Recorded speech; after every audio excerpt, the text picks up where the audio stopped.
हर गरीब के दर्द को जानने की कोशिश की। उनके बारे में ये कहना चाहता हूं कि मंजिल उन्हीं को मिलती है जिनके सपनों में जान होती है। पंखों से कुछ नहीं होता, हौसलों से उड़ान होती है। दोस्तों, ऐसे हौसले के हमारे नेता, हमारे महबूब नेता हमें आए और हमें संबोधित करें। राहुल गांधी जी, आप जोरदार तालियां बजाकर राहुल गांधी जी का स्वागत करें।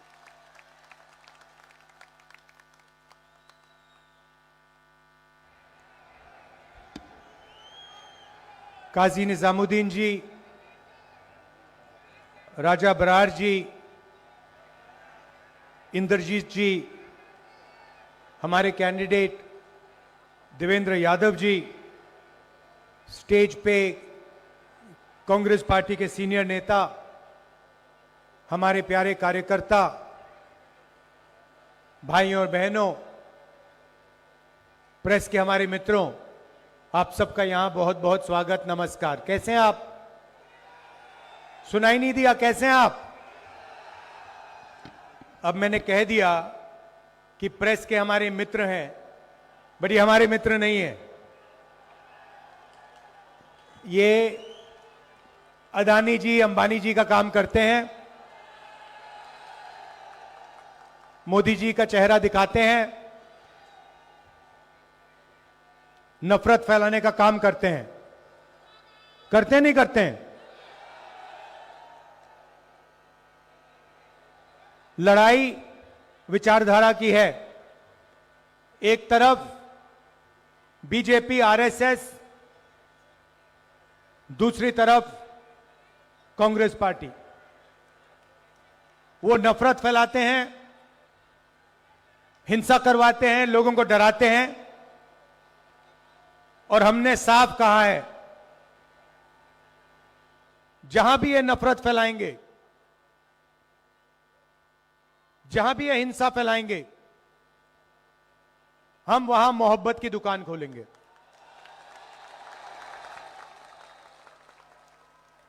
चार 4,000 किलोमीटर कन्याकुमारी से कश्मीर, लाखों लोग चले, 5 महीनों के लिए चले, और हमने हर रोज, हर भाषण में सिर्फ यह बात बोली कि यह देश सबका है, हर धर्म का है, हर जात का है, सब भाषाओं का है, और इस देश में सिर्फ मोहब्बत से काम किया जाना चाहिए, नफरत को मिटाना चाहिए। भाइयों और बहनों, पिछले चुनाव में, लोकसभा में नरेंद्र मोदी जी और बीजेपी के लोगों ने 400 पार की बात की और कहा कि अगर हमें 400 सीटें मिल गईं तो हम संविधान को, अंबेडकर जी के संविधान को, गांधी जी के संविधान को खत्म कर देंगे, बदल देंगे। उनके नेता ने, मोहन भगवत जी ने, कुछ ही दिन पहले कहा कि आजादी 15 अगस्त 1947 को नहीं मिली, आजादी मोदी जी लाए हैं। इसका मतलब ये हिंदुस्तान के संविधान को मानते ही नहीं है, ये हिंदुस्तान के संविधान को खत्म करना चाहते हैं। यही लड़ाई है। कांग्रेस पार्टी ने देश की जनता के साथ मिलकर आपको ये संविधान दिया। इसमें साफ लिखा है, हिंदुस्तान के सब लोग एक समान हैं, मोहब्बत का देश है, भाईचारे का देश है, और सब लोगों को इस देश में जगह मिलनी चाहिए, सब लोगों को प्यार से रहना चाहिए, नफरत नहीं होनी चाहिए। मोदी जी नफरत क्यों फैलाते हैं? नफरत इसलिए फैलाते हैं क्योंकि वो चाहते हैं कि देश की जनता एक दूसरे से लड़े, एक दूसरे से नफरत करे, बढ़ जाए और कमजोर हो। और जब जनता बढ़ जाती है, ध्यान उबर जाता है, तो फिर नरेंद्र मोदी जी आपका धन अदानी और अंबानी जैसे लोगों को देते हैं। भाइयों और बहनों, यहां आपके पास पीने का पानी नहीं है, आपको अपनी प्रॉपर्टी राइट्स नहीं मिली, मालिकाना हक नहीं मिला, आप पोल्यूशन में रहते हो, और आपका जो पैसा है जो आपके शिक्षा में जाना चाहिए, स्वास्थ्य में जाना चाहिए, इंफ्रास्ट्रक्चर में जाना चाहिए, पोल्यूशन को खत्म करने में जाना चाहिए, वो सारा का सारा पैसा नरेंद्र मोदी, अदानी और अंबानी जी को देते हैं। मैंने मीडिया की बात की, मैं आपसे पूछता हूं, दिल्ली में जो आप गंद देख रहे हो, गंदगी देख रहे हो, पोल्यूशन देख रहे हो, बेरोजगारी देख रहे हो, महंगाई देख रहे हो, इसके बारे में मीडिया ने कभी आपको दिखाया है? कभी मीडिया में डिस्कशन हुआ है? नहीं। मगर मीडिया आपको अंबानी जी की शादी दिखाएगी, अमिताभ बच्चन का नाच दिखाएंगे, डांस गाना दिखाएंगे, क्रिकेट मैच दिखा देंगे, मगर हिंदुस्तान की सच्चाई कभी नहीं दिखाएंगे। और वही मीडिया 24 घंटे आपको नरेंद्र मोदी का चेहरा दिखाता रहता है, उनकी मन की बात सुनाता जाता है। हम नरेंद्र मोदी की मन की बात नहीं सुनना चाहते, हम आपकी मन की बात, आपकी दिल की बात सुनकर आपके लिए काम करना चाहते हैं। तो बीजेपी नफरत फैलाती है, बीजेपी माइनॉरिटीज के खिलाफ है, दलितों के खिलाफ है, पिछड़ों के खिलाफ है, गरीबों के खिलाफ है, किसानों के खिलाफ है, मजदूरों के खिलाफ है। भाइयों और बहनों, 16 लाख करोड़ रुपए नरेंद्र मोदी जी ने अंबानी जैसे, अदानी जैसे 25 लोगों का कर्जा माफ किया है। आपका कितना किया है? किसानों का कितना किया है? स्टूडेंट्स का कितना कर्जा माफ किया है? छोटे दुकानदारों का कितना कर्जा माफ किया? आपके लिए नोटबंदी, आपके लिए गलत जीएसटी, आपके लिए महंगाई, आपके लिए बेरोजगारी और अरबपतियों के लिए आपका सारा का सारा धन। भाइयों और बहनों, जितना पैसा आप जीएसटी में देते हो, जब आप शर्ट खरीदते हो, जूते खरीदते हो, जितना पैसा आप जीएसटी में देते हो, उतना ही पैसा अदानी और अंबानी देते हैं। उनका टैक्स खत्म होता जाता है, कम किया जाता है, आपका टैक्स बढ़ता जाता है, आपका पैसा उनके जेब में जाता है। बीच में एक नए व्यक्ति आए, केजरीवाल जी, कुछ साल पहले आए थे, मुझे याद है, बिजली के खंबे के ऊपर चढ़ गए थे, याद है आपको? छोटी सी गाड़ी में घूमते थे शॉल लिए। आजकल वही केजरीवाल जी शीश महल में रहते हैं, ऑटोमेटिक दरवाजे हैं, बटन से चलते हैं। और जिस व्यक्ति ने कहा था कि मैं दिल्ली को साफ करूंगा, भ्रष्टाचार मिटाऊंगा, यमुना में स्नान करूंगा, यमुना का पानी पीऊंगा, उसी व्यक्ति ने आप सबके सामने शराब का सबसे बड़ा स्कैम, सबसे बड़ा भ्रष्टाचार किया। पूरा देश जानता है। केजरीवाल जी सोचते हैं कि देश नहीं समझता है, देश नहीं जानता है, मगर सच्चाई यह है कि केजरीवाल जी, सिसोदिया जी ने दिल्ली में भ्रष्टाचार किया है। यह सच्चाई है। झूठे वायदे किए। 5 साल पहले आए और उन्होंने कहा यमुना में मैं जाके नहाऊंगा, यमुना का पानी पीऊंगा। मैं चैलेंज देता हूं केजरीवाल जी, आप दिल्ली के लोगों को गंदा पानी पिलवाते हो, यमुना जी का पानी छोड़ो, यहां जो पानी मिल रहा है उसी को पी के दिखा दो।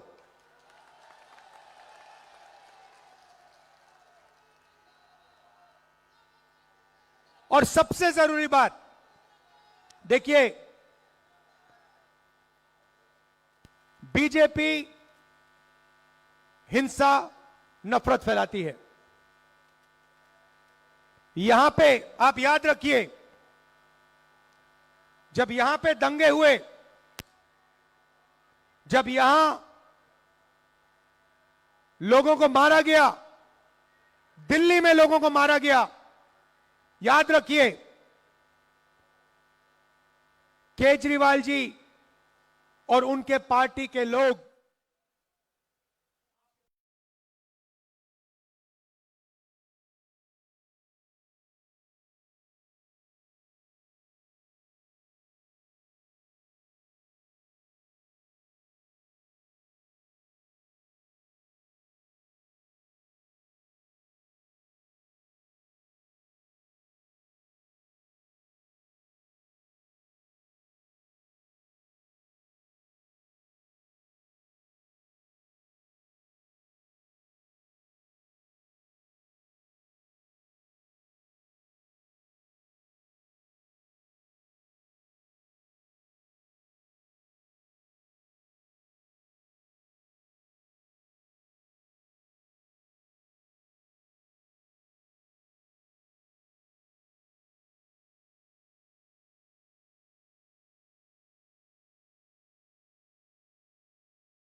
कॉन्स्टिट्यूशन की लड़ाई है, संविधान की लड़ाई है।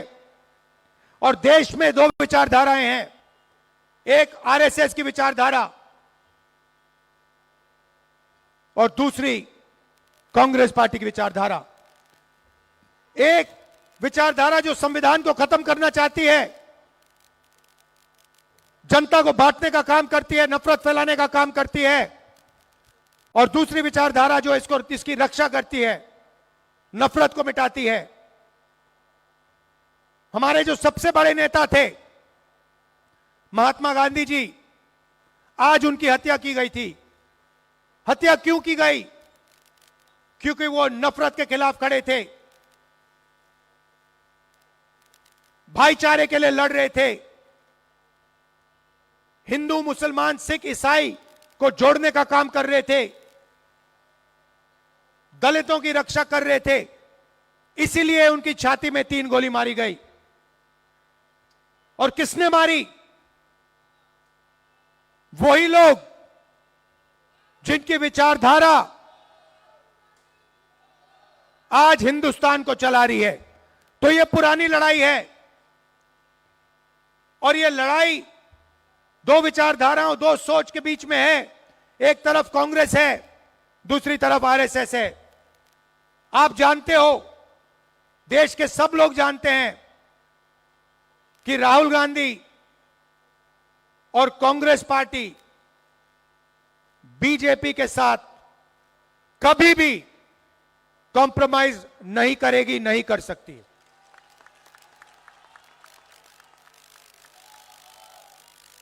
और आप देखिए, मेरा इंटेरोगेशन हुआ, 55 घंटे, 32 केस लगा रखे हैं। मैं नहीं डरता उनसे, मुझे कोई नहीं फर्क पड़ता। मैं कहीं नहीं भागा था, मैं दौड़ के नहीं निकला। मैंने कहा भैया गिरफ्तार करना, पकड़ो मुझे, ले जाओ अंदर। मैं नहीं डरता तुम लोगों से। मेरा घर उठा के छीन लिया, मेरा घर उठा के छीन लिया। सरकारी घर जो था, मेरा घर छीन लिया। मैंने उनको चाबी दी और मैंने उन्हें कहा मुझे तुम्हारा घर नहीं चाहिए, ले उठा के ले, मुझे नहीं चाहिए। उसके बाद यह सच्चाई है, हम कॉम्प्रोमाइज नहीं कर सकते। मैं आपको बता रहा हूं, हम मर जाएंगे मगर कॉम्प्रोमाइज नहीं कर सकते हम इन लोगों से। क्योंकि हमारा जो हिंदुस्तान है वो नफरत का हिंदुस्तान हो ही नहीं सकता। हमारा हिंदुस्तान मोहब्बत का हिंदुस्तान है, संविधान का हिंदुस्तान है, भाईचारे का हिंदुस्तान है। वैसा हिंदुस्तान हमें चाहिए, वैसे हिंदुस्तान के लिए हम लड़ते हैं, वैसे हिंदुस्तान के लिए हम मरने को तैयार हैं। और हम आपसे यहां झूठे वायदे करने नहीं आए हैं। वो केजरीवाल जी 5 साल पहले 5 साल पहले यमुना जी का पानी पीने की बात कर रहे थे। आज किसी ने मुझे बताया कि प्रेस कॉन्फ्रेंस कर रहे हैं यमुना के पानी की बोतलों के साथ। खोखलापन है, एक के बाद एक झूठ बोलते हैं। जैसे मोदी जी झूठ बोलते हैं वैसे केजरीवाल जी झूठ बोलते हैं, कोई फर्क नहीं है। शायद एक ही बात है, शायद केजरीवाल जी मोदी जी से भी ज्यादा चालाक है।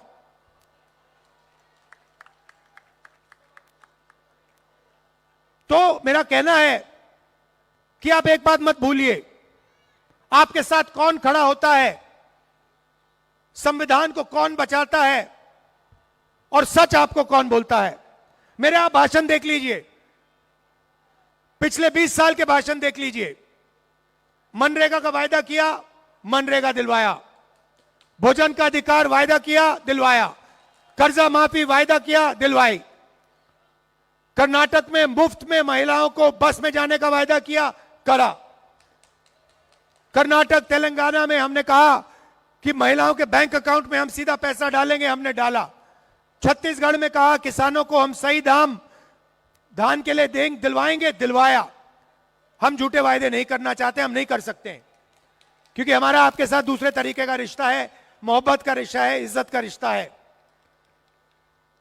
यह मैं आपसे कहना चाहता था। यहां देवेंद्र जी को आप चुनाव जिताइए, भारी बहुमत से जिताइए। और याद रखिए शीला जी ने जो काम किया था, कांग्रेस पार्टी ने जो काम किया, इंदिरा गांधी जी ने जो काम किया, ये जो आपको कॉलोनी दिलवाई, ये केजरीवाल जी ने, बीजेपी ने नहीं दिलवाई, ये कांग्रेस पार्टी ने दिलवाई थी। क्योंकि हम गरीबों की रक्षा करते हैं, हम गरीबों के लिए काम करते हैं, दलितों के लिए, पिछड़ों के लिए, माइनॉरिटीज के लिए, आदिवासियों के लिए, किसानों के लिए, मजदूरों के लिए हम काम करते हैं। अरबपतियों के लिए हम नहीं काम करते। दिल से आपका धन्यवाद करता हूं, आप आए, आपने इतने प्यार से मेरी बात सुनी। देवेंद्र जी को जिताइए, कांग्रेस पार्टी को जिताइए और फिर से दिल्ली में प्रगति लाइए। धन्यवाद, नमस्कार, जय हिंद।